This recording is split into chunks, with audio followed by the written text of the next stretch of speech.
Hi. Um, I've come on here, bit of a push this morning from Tracy after seeing her do her live. I have the same problems. I'm unconfident in front of a camera. So my name's Michelle and my daughter's name is Alana, and we own Demonstrate the Flow Dance Studios. We opened over 12 years ago and we were called Alana's Hip Hop Dance Classes.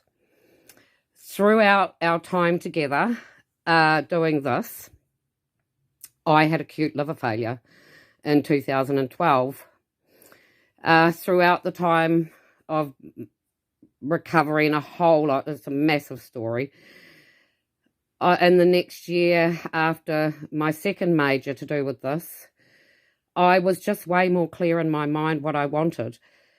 And I pushed us. I pushed us to get a better venue, to do more, than what we did. Our business is based around hip-hop, urban dance, but we do burlesque, fitness, weddings, hen nights, anything you ask us, we'll do. Bollywood, anything you ask us, we will provide for you. So until last year, over the last 30 years, I've lived in Northland, and last year I moved back to Auckland. I am originally born in Auckland, and I'm nearly 58 years old. I had a very different life, and I thought very differently. I'm at the moment, already spoken to the Commission to have a case seen in the Royal Abuse in state care. I'm full European. My daughter is Ngāti Kahu Te Pātu, and I born and raised her in Kaikoikoi. And I have two more calls to my daughter. We have never lived apart. She is now 30 years old. And my oldest granddaughter, Shayla, is now a member of the Royal Family Dance Crew with Perisco Bell. A dream of ours, but there's a lot more to the story than that. At the moment, we are hoping to do a documentary about our 16 years of our involvement in the New Zealand dance scene. I can talk anywhere. I can talk in front of anyone, but cameras, no. I've never been good at photos. As you can see, I have issues now with my teeth, which obviously I can get fixed due to my health issues, but over lockdown, I've lost a little bit more. These all things come through my hard life and my health problems. So what I'm hoping, and I did come to Wahine some years ago and asked if they would interview my daughter. She's travelled over around to areas in the world. She's taught in areas. We've competed. I heavily wanted to do dance crews. Obviously, being in Northland, I wanted to touch any child. I had a very different life to a lot of other people, so my main aim was children. I'm very opinionated, I've been told. I'm very about human rights. And I just want to touch the people that maybe no one might ever. Thousands of children have come through our businesses. We haven't only had one business. We have massive amount of businesses through the north, mainly only run by myself and my daughter and a huge volunteer crew of friends. And we have employed people and apprenticed them and just given so many opportunities. So I know I've run over 3 minutes, but just for a little bit more. So last year when Shayla got into the royal family, the opportunity was there. Alana's father owns a house in Papatowitoi.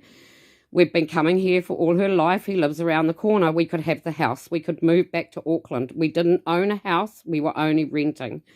Alana has 2 children on her own. Her youngest is 5 now, and her father is a musician. His name is Benjamin Ratma of Soldier fame, if you know anything about the music industry.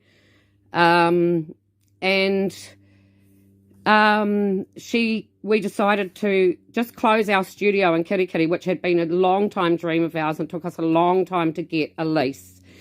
But to keep a lease, for me to live here with the children, obviously I don't work anymore, much to my disgust, but my health is a major issue.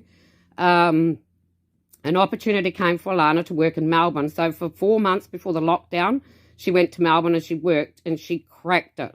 She was working out of 4 studios, working 7 days a week, and honestly, we were doing so much better. So on the last day before lockdown, I paid $1,100 to bring her home with the help of my son. I also have a son who I had when I was 13. If you don't know who he is, his name is Martin King, and he owns Winter Pride New Zealand. He is also the head of Pride Pledge New Zealand, and I am very proud. I kept him for 1 month, and I adopted him out, and when he was 12, my daughter found him, and he is now in his 40s.